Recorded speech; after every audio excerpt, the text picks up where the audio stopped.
Hey, welcome back to Drowning in Yarn. I'm Caleb.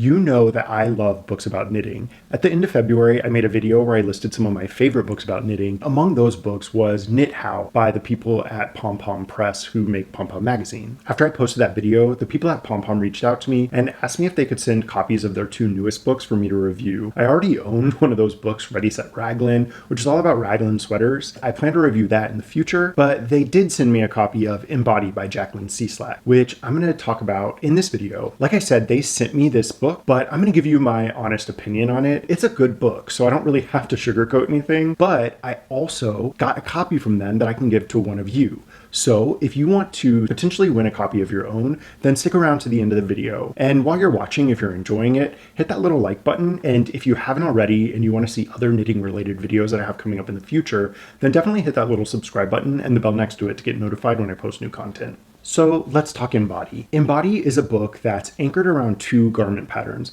One's a knitting pattern and one's a sewing pattern. And then there's a third pattern that's a knit shawl. The patterns are super versatile because they're meant to form the foundation of a capsule wardrobe. If you're not familiar with what a capsule wardrobe is, the book has a really quick explainer on the concept and how you can implement it in your own life. And it's really just having a small collection of pieces that can be mixed and matched to create a bunch of unique looks. I think the book does a really great job at defining in a really digestible way what a capsule wardrobe is and how that concept has utility even for the person who's not a minimalist. And it helps you see how these concepts can work in your life even if you're not aiming to minimize the number of items you have in your wardrobe. And that concept of going back to the same thing over and over again is carried through in a really literal way in the patterns. While there's only two garment patterns, you can make a ton of different garments from these same two patterns because they have a lot of combinations that you can do. So I'll start by kind of describing a little bit about the sweater in the book. It's a top-down sweater with a set-in sleeve, and it comes with instructions for 12 sizes, instructions to knit a pullover or tee, or a cardigan or a vest,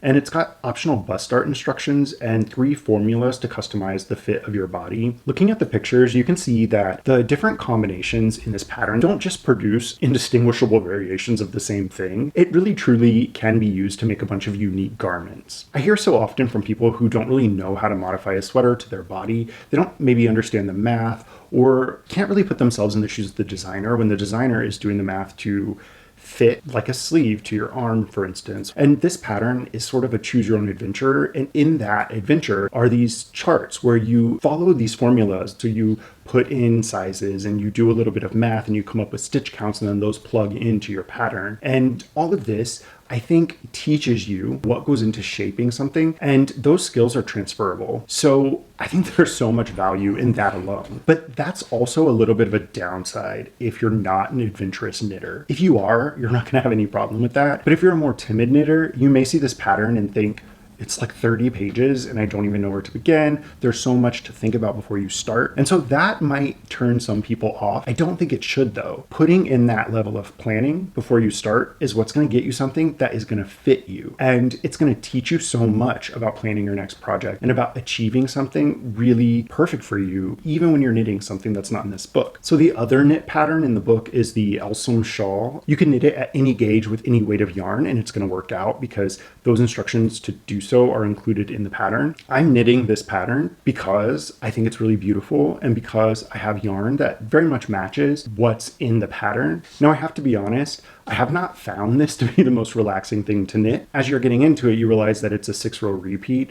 And to me, I don't find it to be a really memorizable repeat. So I think I'm gonna have to keep referring back to the pattern the whole time and knitting it in such light yarn and then having to continuously refer to the pattern to know what row I'm on and what's next is not going to make for TV knitting. Now, that may be different for some of y'all. I just have never been a super confident person when it comes to memorizing patterns. I always refer back a lot. I just think that this is one of the less memorizable repeats as far as shawls go that I've knit. So that's something to keep in mind, but it's still really beautiful and I'm going to be very happy whenever I'm done with it eventually. But I will say that it is the only pattern in the book that I would make for myself. The book is very much catered to a more traditional feminine aesthetic, which could work for a lot of people, but just not for me. So just keep that in mind whenever you're deciding if you're going to buy it. So lastly, let's just talk about the sewing pattern in the book, the wool fork. I am not a sewer or sewist. I don't sew. So I'm going to be kind of explaining this from a very novice perspective and telling you my view as a person who doesn't know how to sew. So I'll just say right off the bat, there's a lot of sizes in this pattern.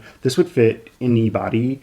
And there are a bunch of different options. There are 3 body options and 3 sleeve options, and you can mix and match them to produce a tunic, a crop, or a dress. You can achieve a lot of different looks from this one sewing pattern, and you'll see that in the photography in the book. It's just very, very versatile, and each one is beautiful, and I think would make everybody feel very comfortable and look very good. But one of the downsides, and this may be a downside to any pattern that doesn't come pre-printed, but there's a lot of preparation that you have to do. If you are going to print this pattern at home, which you can because there's a PDF that's included where you can print your pattern and tile it, it looks complicated. I'm not going to lie. So if you've never done this before, that may be a deterrent. But the book also includes a copy of the PDF that you can get printed at a print shop, and they give you tips on how to make sure that whenever you do that, you end up with a print that's the right size. So I think that that does kind of alleviate some of that complexity. The good thing though is that these patterns look relatively simple, and there's really great illustrations on how to actually sew everything, and thought was put into making sure that everything from sewing the garment to finishing your seams can be done on a home sewing machine. So I think that that's really great. Overall, I think this book is awesome. I think that the idea of making just a few patterns that are infinitely adaptable is a great one. It provides so much value because these 2 garment patterns particularly, you can go back to again and again,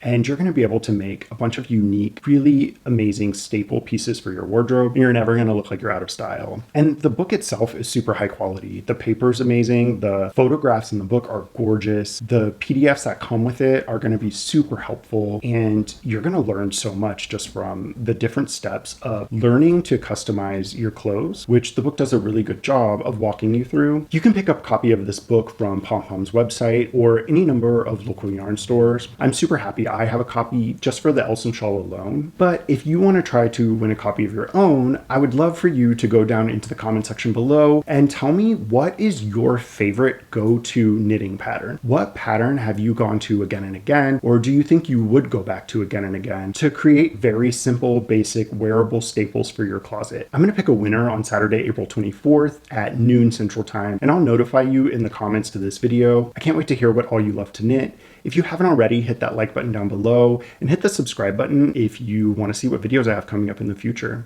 Until next time, I hope you enjoy your knitting, and I will see you later.